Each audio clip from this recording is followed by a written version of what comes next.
মাছিমপুর অরুণাচল কুমারপাড়া অঞ্চলে প্রয়াস এনজিওর পক্ষ থেকে বন্যা পীড়িতদের মধ্যে ত্রাণ বিতরণ। প্রাকৃতিক দুর্যোগের শিকার এই দুঃসময়টি একে অপরের সাহায্য করে বেরিয়ে আসতে হবে।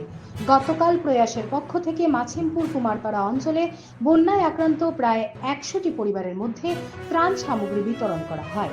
কুমারপাড়া অঞ্চলের বিশিষ্ট জনেরা ত্রাণ সামগ্রী বিতরণ করতে তাদের হাত বাড়িয়ে দেন।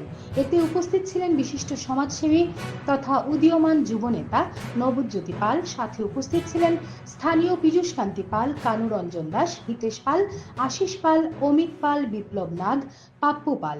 উনারা প্রয়াসের এনজিও সদস্যদেরকে সংবর্ধনা দিয়ে অন্তঃস্থল থেকে ধন্যবাদ জানান।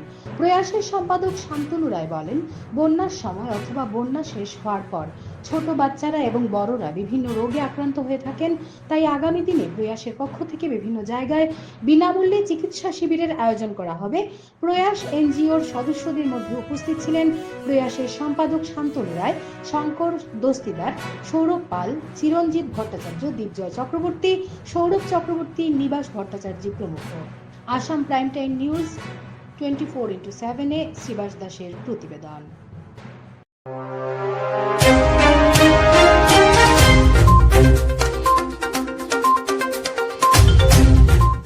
নমস্কার। আজকে আমরা এই কুমারপাড়া অঞ্চলে আমাদের এই অঞ্চলে ফ্লাড বিগত দিনে রাস্তার উপর দিয়ে ফ্লাডের জল গিয়েছে। এই ইয়ের জন্য আমাদের এই প্রয়াসের তরফ থেকে, প্রয়াস একটা এনজিও আছে, ওই এনজিওর তরফ থেকে ওনারা আমাদের এই কুমারপাড়াবাসীর বন্যা দুর্গতদের জন্য ওনারা কিছু খাদ্য বস্তু এখানে এনেছেন। আর আমাদের এই বন্যা দুর্গতদের কাছে প্রায় 70-80 প্যাকেট ওরা খাদ্যবস্তু দিয়েছেন। আমি এই কুমারপাড়া অঞ্চলের জনসাধারণের পক্ষ থেকে ওনাদেরকে আমি ধন্যবাদ জানাই। ওনারা প্রতি বছরই কোনো যখন কোনো দুর্যোগ আসে ওনারা ওদের এই এনজিওর তরফ থেকে আমাদের অনেক সহায়তা করেন। এই জন্য আমি ওদেরকে এই কুমারপাড়া অঞ্চলের তরফ থেকে আমি এই এনজিওর যারা সদস্য আছেন সবাইকে আমি ধন্যবাদ জ্ঞাপন করছি। বিগত এক সপ্তাহ থেকে আমরা সবাই প্রাকৃতিক দুর্যোগে ভুগিতেছি। সেই প্রাকৃতিক দুর্যোগের একটাই অংশ বন্যা। আমাদের দীর্ঘ এক সপ্তাহ বৃষ্টির পর নদী নালা সব ভর্তি হয়ে আমাদের কুমারপাড়া অঞ্চলও প্রত্যেক অঞ্চলের সাথে ডুবে গিয়েছিল বন্যার কবলে। আজকে দুদিন থেকে যদিও জল একটু কমছে, কিন্তু আমাদের এরিয়া অনেক এখনও গড় রয়েছে যেগুলো এখনও বন্যার কবলে বন্যাতেই রয়ে গেছে।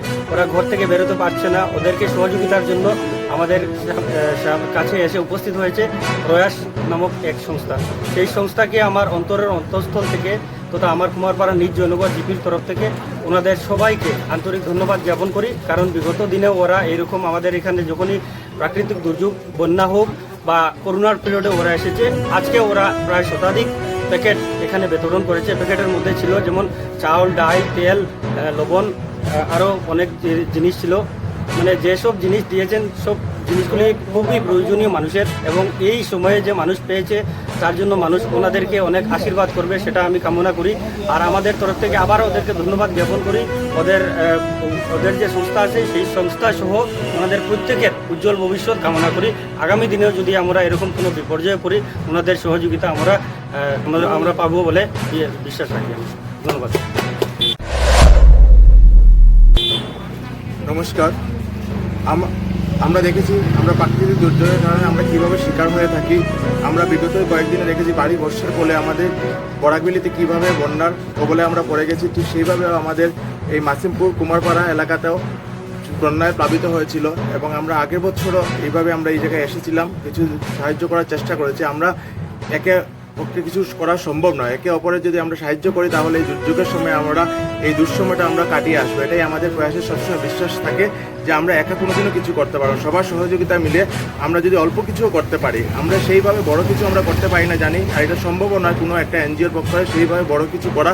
তার জন্য আমরা সবার কাছ থেকে সাহায্য নিয়ে আমরা সদস্যরা মিলে যতটুকু যথাসম্ভব, যে জায়গার মধ্যে হয়তো সরকার ঠিক সেইভাবে বুঝতে পারছেন না বা কিছু, আমরা চেষ্টা করি সেই জায়গায় যাবার, গিয়ে কিছু সাহায্য করার। আমাদের এই সাহায্য যদি ওরা অল্প উপকৃত হয়ে থাকে তার জন্য আমরা অনেক কৃতজ্ঞ থাকবো সবার কাছে। এবং এই অঞ্চলে এসে আমরা যেভাবে সম্মান পেয়েছি বা ওরা যেভাবে আমাদের ত্রাণ বিতরণ করতে সাহায্য করেছে, তাদের জন্য এই অঞ্চলের সবাইকে আমাদের প্রয়াসের পক্ষ থেকে অনেক অনেক ধন্যবাদ। আগামী দিনেও যদি কোনো এরকম কিছু প্রবলেম বিরুদ্ধে এসে দাঁড়ায়, তাহলে আমরা চেষ্টা করবো সবসময় ওদের পাশে দাঁড়াবার এবং আমরা একে অপরের সাহায্য করে ঠিক সেইভাবে যাতে আমরা এই দুঃসময়টা আমরা কাটিয়ে উঠতে পারি। ধন্যবাদ।